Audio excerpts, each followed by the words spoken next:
నమస్తే folks, welcome to my channel. Folks, మనం తీసుకునే చిన్న చిన్న నిర్ణయాలు మన జీవితాన్నే ప్రభావితం చేయవచ్చు. అటువంటి నిర్ణయాలు తీసుకునే ముందు తగు జాగ్రత్తలు తీసుకోండి. అసలు నేను ఈ మాట చెప్పడానికి గల కారణం, ఒకప్పటి స్టార్ హీరోయిన్ రాధికా శరత్ కుమార్, మాజీ మంత్రి బండారు సత్యనారాయణ రోజా మీద చేసిన వ్యాఖ్యలను చాలామంది సీనియర్ నటీమణులు ఖండిస్తూ రోజాకి తమ మద్దతును తెలియజేస్తున్నారు. అందులో రాధిక సైతం స్పందించి రోజాను ఉద్దేశించి బండారు సత్యనారాయణ చేసిన వ్యాఖ్యలను రాధిక తప్పుపట్టారు. వెంటనే రోజాకి క్షమాపణ చెప్పాలని డిమాండ్ చేస్తూ, రాజకీయాలకి వచ్చే మహిళలకు మీరిచ్చే గౌరవం ఇదేనా? చివరికి మహిళలను వ్యభిచారులుగా చిత్రీకరిస్తున్నారా? దీనివల్ల మేము భయపడబోము. ఇలా మాటలతో హింసించడం సిగ్గుచేటు. వెంటనే క్షమాపణలు చెప్పి మీ గౌరవాన్ని కాపాడుకోండి. రోజా నాకు స్నేహితురాలు, నేను ఆమెకు అండగా ఉంటాను. ఇంత నీచంగా మాట్లాడడం దారుణం. ఇవి లో క్వాలిటీ పాలిటిక్స్. మహిళలు అన్ని రంగాల్లో రాణిస్తున్న సమయంలో ఇలాంటి వ్యాఖ్యలు చేయడం సిగ్గుచేటు అని రాధిక చెప్పుకొచ్చింది. ఇక సోషల్ మీడియాలో రాధిక చేసిన వ్యాఖ్యలని వ్యతిరేకిస్తూ, రోజా గతంలో పవన్ కళ్యాణ్ భార్యలని, చంద్రబాబు భార్యని నోటికొచ్చినట్లు మాట్లాడినప్పుడు స్పందించని రాధిక రోజాని ఒక మాటనగానే స్పందించడం చాలా ఆశ్చర్యంగా ఉంది అంటూ, అంతేకాకుండా ఆడవాళ్ళు మగవాళ్ళని వాళ్ళ ఫ్యామిలీస్ని ఎంతైనా తిట్టొచ్చు గాని, అదే మగవాళ్ళు ఆడవాళ్ళని ఒక మాట అంటే మహిళలకి అన్యాయం జరుగుతుందని, మమ్మల్ని తొక్కేస్తున్నారని చెప్పడం సరికాదు అని నెటిజన్లు చేసే వ్యాఖ్యలు కూడా వైరల్ అవుతున్నాయి. అసలు రాధిక తన మొదటి భర్తకు విడాకులు ఇవ్వడానికి గల కారణాలేంటి? తన రెండో భర్త వల్లే ఆస్తులంతా పోగొట్టుకుందా? శరత్ కుమార్కి డబ్బిచ్చి రాధిక మూడో పెళ్లి చేసుకుందా? రాధిక శరత్ కుమార్ జైలుకెళ్లే పరిస్థితి ఎందుకు వచ్చింది అనే నమ్మలేని నిజాన్ని ఈ వీడియోలో చెప్పడానికి నేను ప్రయత్నిస్తాను. మీరు మాత్రం ఈ వీడియోని పూర్తిగా చూడండి. ఫోక్స్, నిర్ణయం అనేది కంట్లో పడ్డ నలక లాంటిది. దాన్ని సరిగ్గా తీస్తే ఇబ్బంది ఉండదు. ఇక రాధికకి చిన్నప్పటి నుండి తొందరపాటు, ముక్కుసుటితనం, తొందరగా మనుషుల్ని నమ్మడం లాంటి గుణాలుండడంతో ఈమె ఒక్కసారి ఒక పని చేయాలని ఫిక్స్ అయితే ఎవరు వచ్చి చెప్పినా వినేది కాదు. అలా రిచ్ ఫ్యామిలీ నుండి సినిమా ఇండస్ట్రీకి వచ్చిన ప్రతాప్ పోతనితో రాధిక ప్రేమలో పడింది. ఇక వీరిద్దరూ కలిసి క్లోజ్ గా ఉంటూనే ఇలమై కొలం, ఎరివిల్ కావ్యాంగల్, నండ్రి మీండుం వరుగా, కైకేయి, మీండుం ఓరు కాదల్ కథయ్ అనే మూవీస్ చేస్తూ వీరిద్దరూ క్లోజ్ గా ఉండేవారు.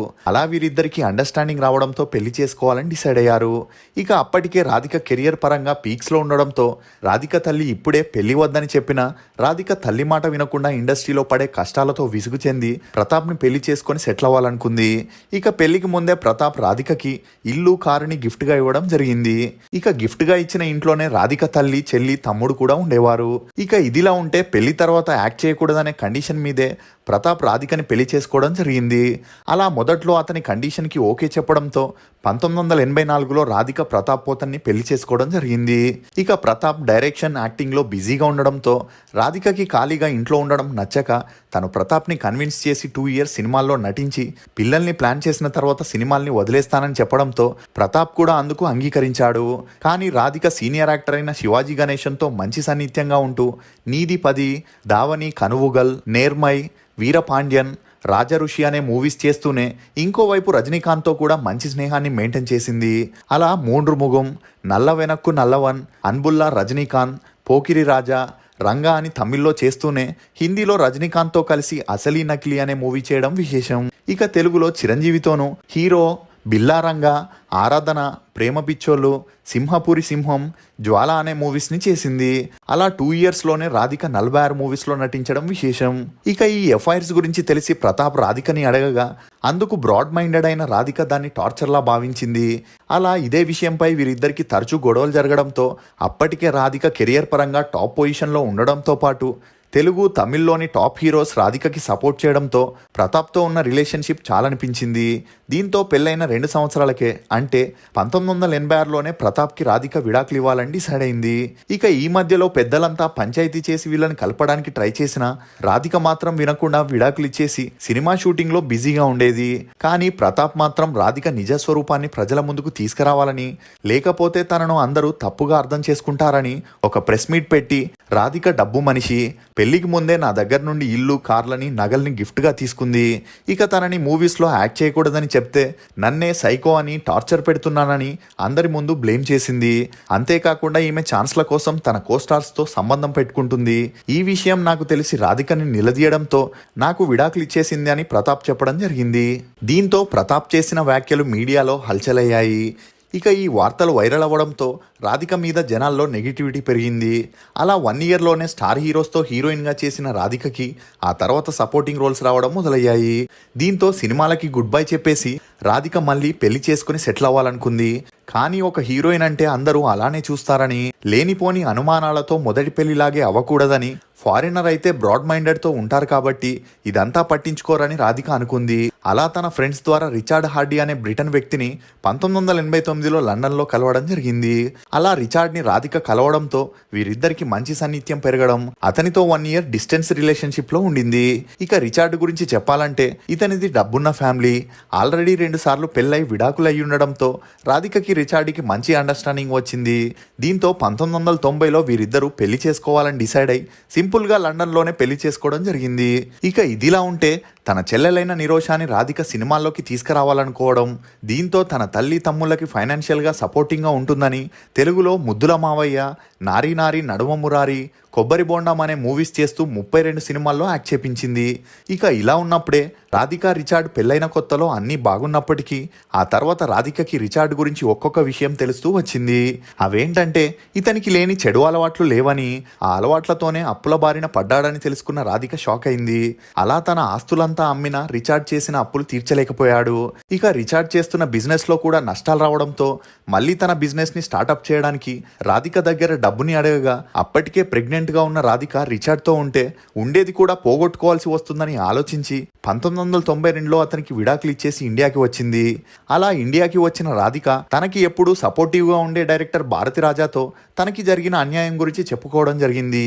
దీంతో అతను రాధికకి తన నెక్స్ట్ మూవీలో ఛాన్స్ ఇవ్వాలని ఫిక్స్ అయ్యాడు. అలా 1992లో రాధిక రేణి అనే కూతురికి జన్మనివ్వడం జరిగింది. ఆ తర్వాత కిలుక్కు చీమయిలయ్య అనే మూవీలో కూతురు పుట్టిన 2 నెలలకే షూటింగ్ చేయడం, ఇక ఆ మూవీ 1993లో రిలీజ్ అయి హిట్ అవ్వడంతో హీరోయిన్గా తన సెకండ్ ఇన్నింగ్స్ని మళ్ళీ స్టార్ట్ చేసింది. అలా రాధిక అటు అర్జున్ సర్జాతో ఇటు నాజర్తో హీరోయిన్గా 20 మూవీస్లో యాక్ట్ చేయడం జరిగింది. ఇక 1994 తర్వాత రాధికకి తల్లి పాత్రలు రావడం మొదలయ్యాయి. అప్పుడే రిచార్డ్ తన కూతురైన రీనిని కస్టడీ కోరి కోర్టులో పిటిషన్ వేయడం జరిగింది. దీంతో తన కూతుర్ని వదులుకోలేని రాధిక రిచార్డ్తో ఈ విషయం గురించి మాట్లాడగా అతను డబ్బుని కోరడం జరిగింది. అలా అతను అడిగిన డబ్బు ఇవ్వడానికి రాధిక తన దగ్గరున్న ల్యాండ్స్ని అమ్మేసి రిచార్డ్కి ఆ డబ్బునిచ్చి తన కూతురి కస్టడీని తానే తీసుకోవడం జరిగింది. ఆ తర్వాత సినిమాల్లో ఛాన్సులు రాకపోయేసరికి రాధిక అప్పు చేసి లైఫ్ని లీడ్ చేయాల్సిన పరిస్థితికి వచ్చింది. అలా 1 ఇయర్లోనే ₹1 కోటి వరకు అప్పు అవ్వడంతో అప్పిచ్చిన వాళ్ళు రాధికని టార్చర్ పెట్టడం మొదలెట్టారు. దీంతో తను ఉంటున్న ఇల్లుని అమ్మే పరిస్థితికి వచ్చింది. ఇక అదే సమయంలో మరుపి రవి అనే సీరియల్ కోసం రాధికని సన్ టీవీ వారు అప్రోచ్ చేయడం జరిగింది. ఇక ఆ సీరియల్ చేస్తున్నప్పుడే తెలుగులో కూడా ఇది కథ కాదు అనే సీరియల్ చేయడం విశేషం. అలా తెలుగు తమిళ్లో సీరియల్స్ చేస్తున్నప్పుడే ఈమెకు జనాల్లో వచ్చిన ఆదరణ చూసి తనే ప్రొడ్యూస్ చేసి యాక్ట్ చేయాలని రాధిక డిసైడ్ అయింది. అందుకోసం ఈమె దగ్గర ఉన్న ఇల్లుని ₹1 కోటి తాకట్టు పెట్టి ఆ డబ్బులో 50 లక్షలు అప్పుల వాళ్ళకిచ్చేసి మిగిలిన 50 లక్షలతో సీరియల్ని ప్రొడ్యూస్ చేయాలని డిసైడ్ అయింది. ఒకవేళ ఆ సీరియల్ హిట్ అయితే అంతా ఓకే గానీ ఫ్లాప్ అయితే తను తన కూతురు రోడ్డు మీదకి రావాల్సిన పరిస్థితి ఉండేదనే చెప్పొచ్చు. ఇక అలాంటి పరిస్థితుల్లోనే రాధిక వెనుకడుగు వేయకుండా రాడన్ అనే ప్రొడక్షన్ కంపెనీని స్టార్ట్ చేసి చిత్తి అనే సీరియల్లో తనే యాక్ట్ చేస్తూ ప్రొడ్యూసర్గా స్టార్ట్ చేయడం జరిగింది. ఇక ఆ సీరియల్ని తెలుగులో కూడా డబ్ చేసి పిన్ని పేరు మీదుగా సీరియల్ని రిలీజ్ చేయగా అటు తమిళ్ ఇటు తెలుగులో కూడా జనాదరణ పొంది స్మాల్ స్క్రీన్లో హిట్ అవ్వడంతో రాధిక అప్పటి నుండి వెనక్కి తిరిగి చూడాల్సిన అవసరమే రాలేదు. అలా 5 సంవత్సరాల్లోనే రాడన్ అనే ప్రొడక్షన్ కంపెనీ ఒక పెద్ద కార్పొరేట్ సంస్థగా మారింది. ఆ తర్వాత వరుసగా అన్నామలై, సెల్వి, అరసి, అమ్మాయి కాపురం, చెల్లమ్మే, వాణిరాణి అని వరుసగా సీరియల్స్ని కన్నడ, తెలుగు, తమిళ్లో ప్రొడ్యూస్ చేస్తూ తనే మెయిన్ రోల్స్లో యాక్ట్ చేయడం విశేషం. అలా సీరియల్స్లో అటు నటిగా ఇటు ప్రొడ్యూసర్గా సక్సెస్ అయిన మొదటి వ్యక్తి రాధిక అనే చెప్పొచ్చు. ఇక అప్పటికే తమిళ్లో మీడియం రేంజ్ హీరోగా ఉన్న శరత్ కుమార్ నగ్మాతో 5 ఇయర్స్ రిలేషన్షిప్లో ఉంటూ తను చేసే మూవీస్ అన్నింటికి ప్రొడ్యూసర్గా మారి జానకి రామన్, అరవిందన్, రగసియ పోలీస్ అనే మూవీస్ చేయడం జరిగింది. ఇక అప్పటికే ఛాయా అనే ఆమెతో పెళ్ళై 2 పిల్లలున్న శరత్ కుమార్ ఇదంతా పట్టించుకోకుండా నగ్మాని పెళ్లి చేసుకోవాలనుకున్నాడు. అలా శరత్ కుమార్ ప్రొడ్యూసర్గా మారడంతో అప్పులు ఎక్కువై ఆ అప్పుల్ని తీర్చడానికి దొరికిన సినిమాల్ని చేసేవాడు. ఇక లేడీస్ మ్యాన్ అయిన శరత్ కుమార్ తనతో యాక్ట్ చేసే ప్రతి ఆర్టిస్టుతోనూ తను ప్రేమిస్తున్నానని పెళ్లి చేసుకుంటా అని అడుగుతుండేవాడు. అలా ఇతని మాటల్ని నమ్మి డేట్ చేసిన అమ్మాయిల లిస్ట్ పెద్దగానే ఉందని చెప్పొచ్చు. ఇక ఇలానే శరత్ కుమార్ దేవయానితోనూ కొన్నేళ్లు డేట్ చేసి ఈమెను పెళ్లి చేసుకోవాలనుకున్నాడు. ఇక అప్పుడే సినిమాల్లో ఇతనికి హీరోగా ఛాన్సులు తగ్గడంతో అప్పులు తీర్చడానికి సపోర్టింగ్ క్యారెక్టర్స్ని చేసేవాడు. ఇక ఇలా ఉన్నప్పుడే సూర్యవంశం అనే మూవీని రాధికతో చేసేటప్పుడు అందరు ఆర్టిస్టులని ఫ్లడ్ చేసేలాగే రాధికతోనూ శరత్ కుమార్ నన్ను పెళ్లి చేసుకుంటావా అని అడగడం జరిగింది. మొదట్లో రాధిక ఇతని మాటల్ని పట్టించుకోకపోయినా ఆ తర్వాత శరత్ కుమార్ క్యారెక్టర్కి ఇంప్రెస్ అయి కొన్ని రోజుల తర్వాత అతనితో డేట్ చేయడం మొదలెట్టింది. కానీ అప్పటికే దేవయానితో సీరియస్ లవ్లో ఉన్న శరత్ కుమార్ ఇటు రాధికతోనూ సరదాగా డేట్ చేసేవాడు. కానీ రాధిక మాత్రం రోజు రోజుకి శరత్ కుమార్ని సీరియస్గా లవ్ చేయడం మొదలెట్టింది. కానీ అప్పుడే దేవయాని శరత్ కుమార్ విషయం తెలియడంతో రాధిక ఎలాగైనా శరత్ కుమార్ని దక్కించుకోవాలనుకుంది. ఇక ఇలా ఉన్నప్పుడే శరత్ కుమార్ అప్పుల్లో కూరుకుపోవడంతో ఈ సిచ్యువేషన్ ని రాధిక యూజ్ చేసుకుంటూ శరత్ కుమార్ కి ఒక కండిషన్ పెట్టి తన అప్పులన్నీ తీర్పిస్తా అని చెప్పడం జరిగింది. అందుకు శరత్ కుమార్ ఆ కండిషన్ గురించి అడగగా అందుకు రాధిక, నీకున్న గర్ల్ ఫ్రెండ్స్ అందరినీ వదిలేసి నీ భార్యకు విడాకులు ఇచ్చి నన్ను పెళ్లి చేసుకుంటే నీ అప్పులన్నీ తీర్పించడమే కాకుండా నీకు హీరోగా ఛాన్సులు ఇప్పిస్తూ రాడన్ ప్రొడక్షన్కి ఎండీగా పోస్ట్ ఇవ్వడమే కాకుండా రాజకీయాల్లో కూడా సపోర్ట్ చేస్తా అని చెప్పడంతో రోగి కోరింది పెరుగన్నమే, డాక్టర్ చెప్పింది పెరుగన్నమే అన్నట్టు శరత్ కుమార్ రాధిక కండిషన్కి ఇమీడియట్గా ఓకే చెప్పడం జరిగింది. అలా 2000 సంవత్సరంలో తన మొదటి భార్య అయిన ఛాయాకి శరత్ కుమార్ విడాకులు ఇచ్చేసి తన ఇద్దరు పిల్లల్ని భార్య దగ్గరే వదిలేశాడు. ఇక తనపైనే ఆశలు పెట్టుకున్న దేవయాని నగ్మలని కూడా సైట్ చేశాడని చెప్పొచ్చు. నేను దేవయాని శరత్ కుమార్ లవ్ గురించి పూర్తిగా ఒక వీడియో చేశాను. చూడని వారుంటే కమెంట్ సెక్షన్లో లింక్ ఇస్తాను, చూడండి. అలా 2001లో శరత్ కుమార్ రాధికని పెళ్లి చేసుకోవడం జరిగింది. ఇక రాధిక పెళ్లి తర్వాత శరత్ కుమార్ అప్పులన్నీ తీర్పించి తనకి తెలిసిన ఫిలిం సర్కిల్లో శరత్ కుమార్కి హీరోగా ఛాన్స్లు ఇప్పించడం మొదలెట్టింది. అలా వీరిద్దరి అన్యోన్య సంసారానికి గుర్తుగా 2004లో రాధిక తన 43వ ఏటకి రాహుల్ అనే కొడుకుకి జన్మనిచ్చింది. ఇక కొడుకు పుట్టిన తర్వాత రాధిక అటు సీరియల్స్ని ఇటు ప్రోగ్రామ్స్ని హోస్ట్ చేస్తూ ఉండింది. అలా తమిళ్లోనే కాకుండా కన్నడ, తెలుగు, మలయాళ భాషల్లోనూ సీరియల్స్ని ప్రొడ్యూస్ చేస్తూ కొన్ని మూవీస్ని కూడా ప్రొడ్యూస్ చేసింది.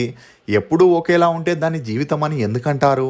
అలా సక్సెస్ఫుల్గా దూసుకుపోతున్న రాధికకి 2008 తర్వాత చేసిన అన్ని సీరియల్స్, ప్రోగ్రామ్స్ ప్రజలకి రొటీన్ అవ్వడంతో వాటికి అంతలా ఆదరణ దొరకలేదు. దీంతో చాలా డబ్బుని రాధిక నష్టపోవాల్సి వచ్చింది. ఇక తమిళ్లోనూ జైరామ్, తలైమగన్, కన్నాముచ్చి ఎన్నడా, జగ్గుబాయ్ అనే మూవీస్ చేసిన ఆ మూవీస్ రిలీజ్ అయి బాక్సాఫీస్ వద్ద బోల్తా కొట్టడంతో రాధిక సంపాదించిన ఆస్తులన్నీ మళ్ళీ అమ్ముకోవాల్సిన పరిస్థితికి వచ్చింది. ఇక ఓటీటీ కోసం ఒక వెబ్ సిరీస్ ని చేసినా అది కూడా సక్సెస్ అవ్వలేదు. దీంతో రాధిక ప్రొడక్షన్ కి 3 years బ్రేక్ ఇచ్చి సినిమాల్లో సపోర్టింగ్ రోల్స్ చేస్తుండడం విశేషం. ఇక ఇదిలా ఉంటే ఈ మధ్యలో విక్రమ్ ప్రభు హీరోగా, కీర్తి సురేష్ హీరోయిన్ గా ఇదు ఎన్న మాయ అనే మూవీ చేసి ఇంతవరకు వచ్చిన నష్టాన్ని భర్తీ చేయాలని రాధిక అనుకుంది. అలా ఆ మూవీ చేసేందుకు 2 కోట్ల రూపాయలని అప్పుగా తీసుకొచ్చి ఆ మూవీ షూటింగ్ ని కంప్లీట్ చేయడం జరిగింది. ఇక ఈ మూవీ రిలీజ్ అయి బాక్సాఫీస్ వద్ద బోల్తా కొట్టడంతో అప్పిచ్చిన ఫైనాన్షియర్స్ డబ్బుని రిటర్న్ చేయాలని రాధిక మీద ఒత్తిడి పెట్టడం మొదలెట్టారు. కానీ తన దగ్గర డబ్బు లేని కారణంగా రిటర్న్ చేయలేకపోవడంతో ఆ ఫైనాన్షియర్స్ రాధిక శరత్ కుమార్ మీద కేసు వేయడం జరిగింది. దీంతో రాధిక శరత్ కుమార్ చేసేదేమీ లేక 6 నెలల సమయాన్ని కోరి వారికి 3 చెక్కులు ఇవ్వడం జరిగింది. అలా 6 నెలల తర్వాత ఆ చెక్స్ బౌన్స్ అవ్వడంతో ఆ ఫైనాన్షియర్స్ వీరిని కోర్టుకు రప్పించారు.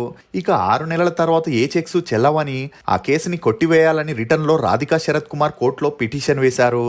కానీ అందుకు కోర్టు వీరి పిటిషన్ని తిరస్కరించి వీరిద్దరికి 1 year జైలు శిక్షను విధించింది. ఆ తర్వాత రాధిక శరత్ కుమార్ బెయిల్ మీద రిలీజ్ అవ్వడం జరిగింది. ఇక ఇదిలా ఉంటే రాధిక తన కూతురైన రీనికి 2016లో క్రికెటర్ అభిమన్యు మిథున్తో పెళ్లి జరిపించడం జరిగింది. ఇప్పుడు ఈ దంపతులు ఒక అబ్బాయి, ఒక అమ్మాయి కూడా జన్మనిచ్చారు. ఇప్పుడు రాధిక తన మనవడు, మనవరాళ్లతో హ్యాపీగా లైఫ్ని లీడ్ చేస్తూ ఇంకోవైపు మూవీస్లో తన సెకండ్ ఇన్నింగ్స్ని స్టార్ట్ చేసి అటు తెలుగు, తమిళ్లోనూ సపోర్టింగ్ రోల్స్ చేస్తూ దూసుకుపోతుందని చెప్పొచ్చు. ఇప్పటి వరకు రాధిక తెలుగు, తమిళ్, మలయాళం, కన్నడ, హిందీ భాషల్లో కలిపి హీరోయిన్గా, సపోర్టింగ్ ఆర్టిస్ట్గా 179 మూవీస్లో యాక్ట్ చేసింది. ఈమె నటనకు గాను ప్రొడ్యూసర్గా ఒక నేషనల్ అవార్డుని, ఆర్టిస్ట్గా 6 ఫిలింఫేర్ అవార్డ్స్తో పాటు 3 తమిళనాడు స్టేట్ అవార్డ్స్, ఒక నంది అవార్డుని కూడా అందుకుంది.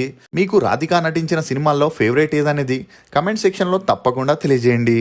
ఫోక్స్, ప్రతిదీ డబ్బుతో కొనగలం అనుకుంటాం గానీ ఎన్ని కోట్లు కుమ్మరించినా కొనలేనివి కొన్ని ఉంటాయి. అవే అనుబంధాలు, ఆప్యాయతలు. వాటి విలువ పొందిన వారి కంటే పోగొట్టుకున్న వారికే బాగా తెలుస్తుంది. ఇది ఫోక్స్ రాధిక శరత్ కుమార్ గురించి కొన్ని నమ్మలేని నిజాలు. ఈ వీడియో మీద మీ అభిప్రాయాన్ని కమెంట్ సెక్షన్లో తప్పకుండా తెలియజేయండి. For more interesting videos please subscribe to CR voice. Thank you.